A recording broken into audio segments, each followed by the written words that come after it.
"You're not one of us anymore," my dad wrote. "Don't show your face here again." I didn't argue. I just closed my end of the escrow, notified the trust officer of my withdrawal, and filed the legal separation from our shared assets. By sunrise, my sister texted, "What did you do?" I just laughed. Then my mom's attorney sent, "We need to talk today." I didn't feel angry when I read it. I didn't feel sad either. It was something else, like a light switch flipped off in my chest. The message came through at 9:47 p.m. I had just put the kids to bed and sat down on the couch, finally ready to eat something. The takeout was still warm in its box, but I never opened it. I saw the notification light up my phone. It was my dad. "You're not one of us anymore." That was it. No.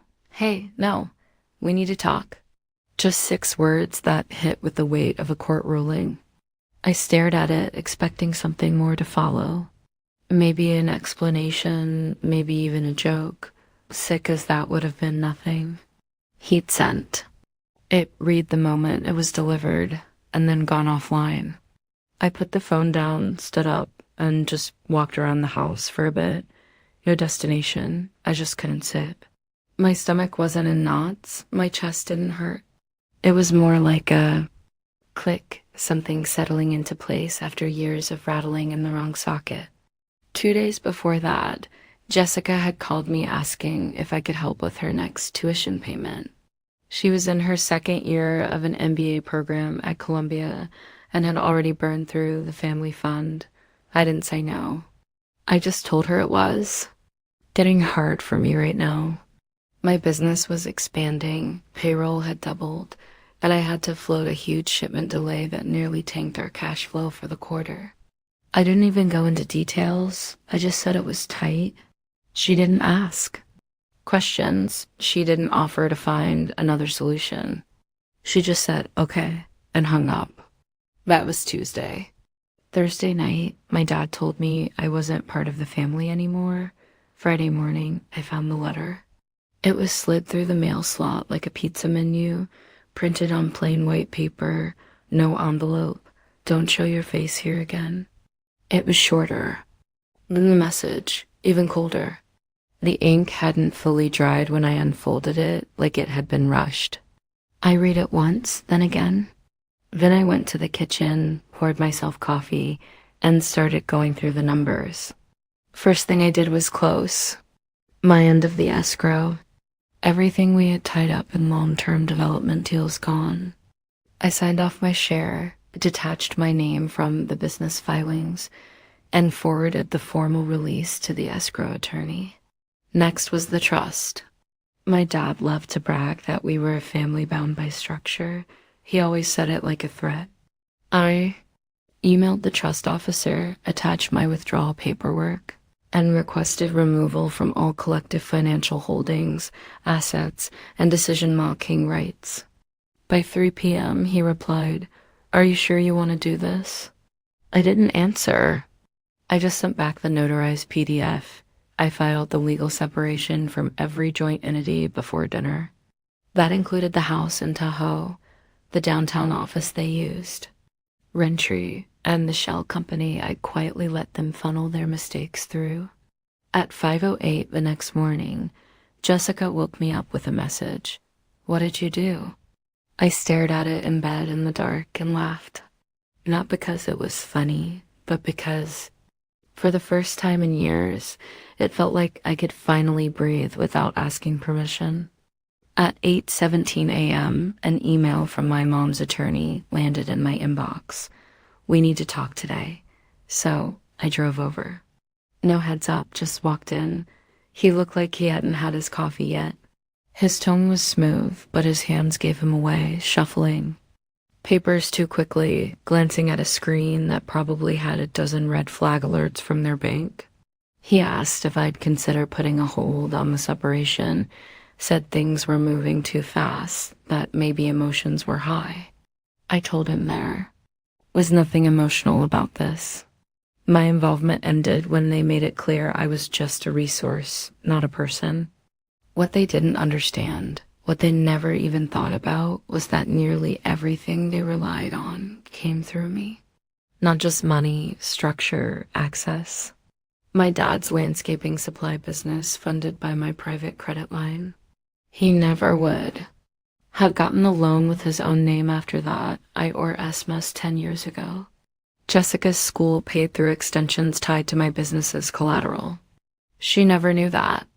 My mom's nonprofit survived on monthly auto deposits she probably thought came from family holdings. They didn't. They came from me quietly, automatically. The first time I said it was hard, they cut me out. So now I'm cutting them off. I walked out of the lawyer's office without shaking his hand. He didn't stop me, just said, "Please don't make any more decisions until we talk again."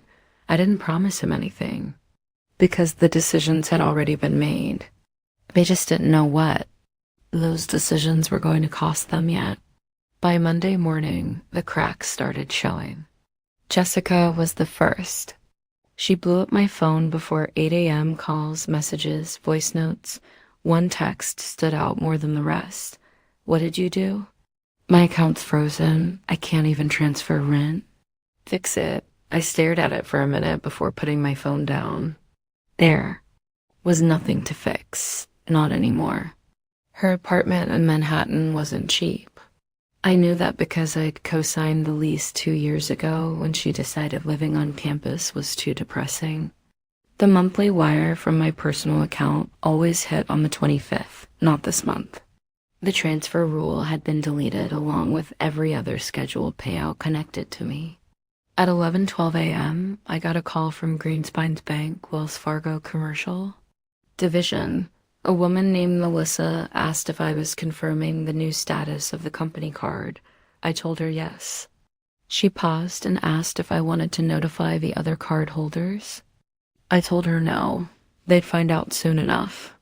See, Greenspine wasn't my dad's company in the ways he thought it was.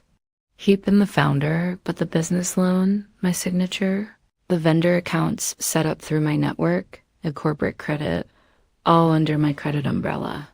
When he booted me out, he forgot the paperwork still said otherwise. At 1 p.m., Jessica tried again. The tone had changed. She wasn't shouting anymore, just typing faster. "Okay, just tell me what I need to do. I need access back, please." I didn't reply. She never asked me once in all these years how I was managing to keep up. She never asked what toll it took. Every time I hesitated, she made it personal. Said I didn't care about her future. When I said I couldn't help this time, they didn't ask what was going on.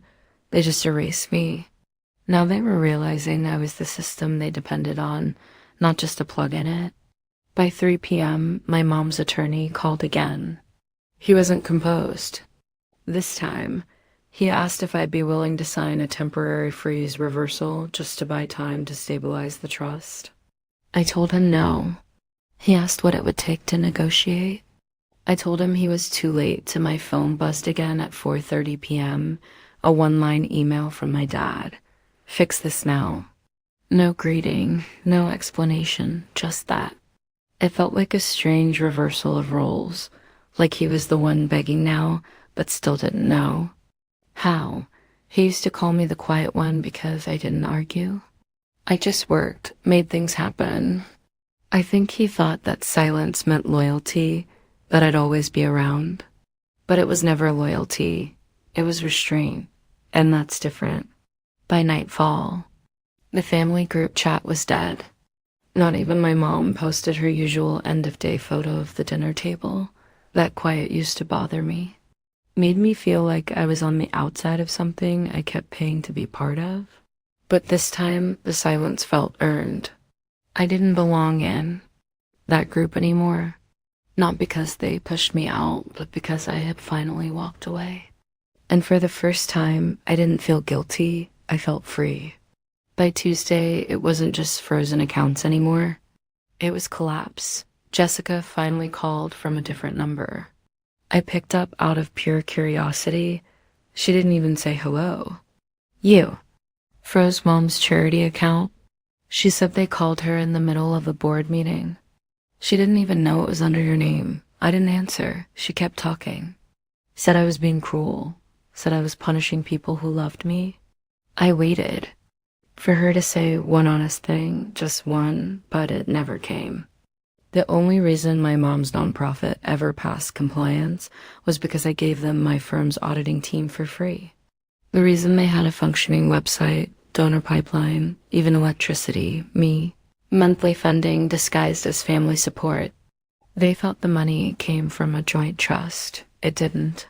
It came from my business account every first Monday of the month. That stopped too. By noon, my mom finally called. Not to ask if I was okay, not to talk about what happened. Just to say, I know you're upset that you're destroying everything we've built. That word we hit different. She meant what I built. And I think somewhere in the back of her mind, she knew that. She just couldn't say it out loud.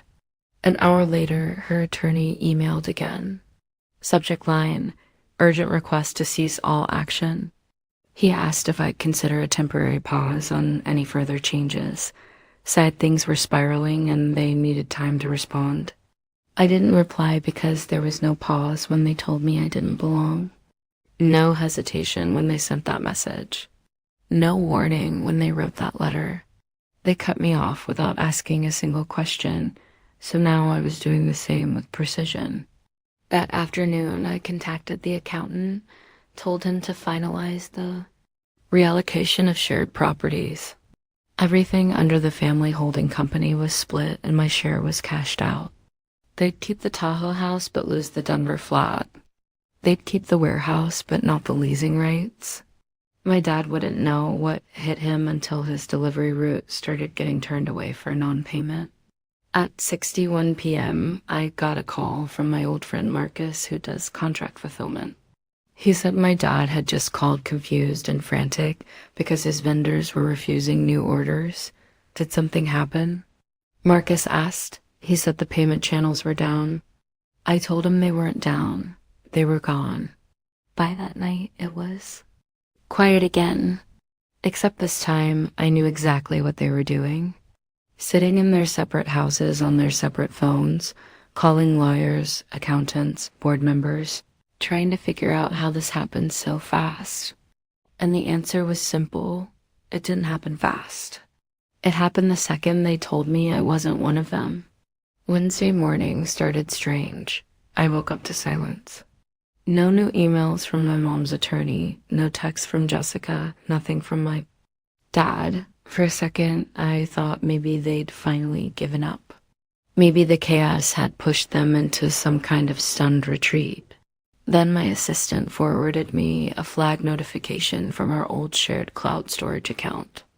An attempt had been made at 3:19 a.m. to reset the admin password using one of my old backup emails. An email only 3 people ever had access to, me, my dad, and the trust officer. I checked the IP log. It was Jessica's address. So now they were trying to dig their way back in. The thing was, I'd already migrated everything to new infrastructure. Clean servers, segmented permissions, but I hadn't deleted the old system yet because there was one thing left in there. A folder I'd labeled Frostline. It was a quiet insurance policy. Copies of contracts, financial records, and internal memos that no one thought I had. Things they'd done in my name under the table years ago. Things that wouldn't look great to the IRS or the licensing board. They probably thought they could get in, delete it, pretend none of it ever existed. Instead, they triggered the auto lock. Jessica called 5 minutes later, voice sharp, demanding to know what Frostline meant. She said she didn't open it, that. She just saw the name, but I knew her. She wouldn't have called unless she saw something that made her panic.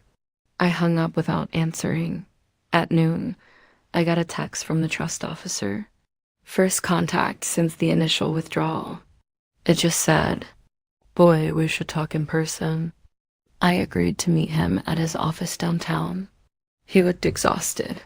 Said the family had called 3 emergency meetings, each one more chaotic than the last.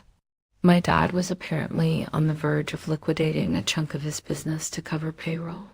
My mom had 2 board members resign from her nonprofit after seeing the frozen funds. Jessica had already tried applying for a private loan and been denied. Then he looked at me and said something I didn't expect. She tried to blame you for the charity's audit issues. I blinked. He nodded. Said you controlled the books, that you were hiding things, but you weren't, were you? I told him, no, I wasn't hiding anything. I was just done cleaning up their messes. Then he surprised me again. He handed me a small black flash drive. This is from your grandfather's archive. He left it with the trust a few years before he died. Said it was for the one who walks away first. I think that's you. I didn't say anything. I just took it. Back at home, I plugged it into my offline machine. It contained 1 folder, a series of scanned letters, personal ones. Letters from my grandfather to my father, to my mother, and to me. He'd seen it all coming. The control, the entitlement, the slow financial drain. And in the final letter addressed to me by name, he wrote, if you're reading this, you've already made the hard choice. Don't let them back in. Not again. Not even once. I sat there for a long time after that. The man had been gone for almost 6 years, and he still understood me better than anyone in that family ever had. So I followed his advice, and by nightfall, I made one final move. I transferred ownership of the only remaining family asset still partially in my name, the vacation house in Carmel, to a private holding company, one that I controlled. My parents used it every spring. I changed the locks, sent the deed transfer, confirmation directly to their inboxes.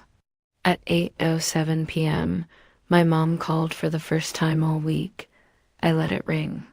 Thursday started quiet, almost too quiet. No emails, no texts, no new voicemails, just stillness, like they'd collectively decided to hold their breath. Then around 10:30 a.m., the doorbell rang. I wasn't expecting anyone, but I already knew who it was before I checked. My mom stood outside with a bakery box in her hands. No coat, no purse, just the box. And that familiar practice smile she wore whenever she wanted something, but didn't want to ask for it directly. I didn't open the door. I just watched from behind the curtain as she stood there for nearly 5 minutes without knocking. At one point, she looked at the door like she expected it to open on its own. Then she set the box down gently, smoothed her sweater, and walked back to her car. Inside were 2 blueberry muffins from that overpriced place she'd never used to care for until I bought her a gift card there 2 birthdays ago. Tucked beneath the lid was a note. Let's talk. We miss you. I didn't even bring the box inside. I threw it straight into the outside trash. By lunchtime, Jessica had switched tactics. She sent an email longer than anything she'd ever written me before. She said she'd been stressed, that we all said things we regretted, that none of them thought things would go this foreign. She mentioned family memories, things we did as kids, how she missed having me around. But what stood out wasn't what she said, it was what she didn't. No mention of that first message from Dad. No apology, just a soft rewrite of the facts, like we'd all been swept up in a misunderstanding, and somehow I was also to blame. At 2:50 p.m., a notification popped up from the Carmel Properties smart lock system. Someone had tried to unlock the gate with an expired code. The last 4 digits were my dad's birthday. They were testing, seeing if they still had access. They didn't. At 4 p.m., my dad finally broke his silence. Not with an email, not with a call, but an old-school voicemail from a number I didn't recognize. Daughter, he started, and then nothing for a few seconds. I could hear a faint echo, like he was walking around a room. We didn't mean for it to. Go this way. Your mother and I, we were angry. We thought you were turning your back on us. That this isn't what we wanted. The message ended before he said anything meaningful. I didn't delete it. I just saved it like evidence. That evening, I sat in the kitchen going through restructuring paperwork. My wife sat across from me, quietly feeding our youngest. After a while, she looked up and asked if I was sure, really sure, about going through with the final round of lockouts. I nodded. It wasn't revenge. It was recognition. I wasn't destroying anything. I was revealing it. Then at 7:40 p.m., my lawyer called. He sounded amused, like he didn't quite believe what he was reading. They filed a claim on the Caramel House. He said, "Your mom submitted a handwritten note from 5 years ago, claiming you said they could use it whenever they wanted." I remembered that note. I'd scribbled it on a sticky during Thanksgiving one year. It was more of a joke. They were trying to say that meant ownership. They're getting desperate, he added. I told him to proceed with the counter motion. I wanted every last shared interest dissolved, not paused, not discussed, dissolved. The funny part, they thought this was about a house or some frozen bank accounts. But the real damage was already done, not to me, to them. Because the longer this went on, the more people started asking questions. That night, I got a message from Lisa, my cousin, the one who always stayed quiet, always watched from a distance. She wrote, "Jessica's losing it. Your mom's trying to act like nothing's happening. Your dad hasn't come out of his office all day. People are starting to notice what's going on." I sent her back one line. They wanted me gone. They just didn't expect me to take everything with me because that's what happened. They pushed me out like I was some burden. They forgot I was the reason the whole machine still worked. Now the machine was breaking down and they were starting to realize there was no getting it back. It ended the way these things always do. Too late, too quiet. The doorbell rang at 6:34 p.m. on a Sunday. I opened it without checking the camera because I already knew. My dad stood there holding a large plastic tub full of old photo albums. He looked different, not older, not frail, just unfamiliar. Like someone who'd been demoted in his own story and hadn't figured out how to rewrite it yet. He didn't say my name. He just nodded toward the tub. "Your mother wanted you to have these." I didn't say anything. He waited.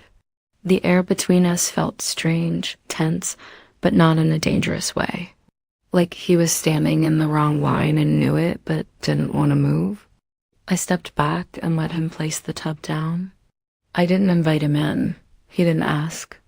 Before he turned to leave, he said one more thing. "We don't expect anything. Just thought maybe you'd want to see them again."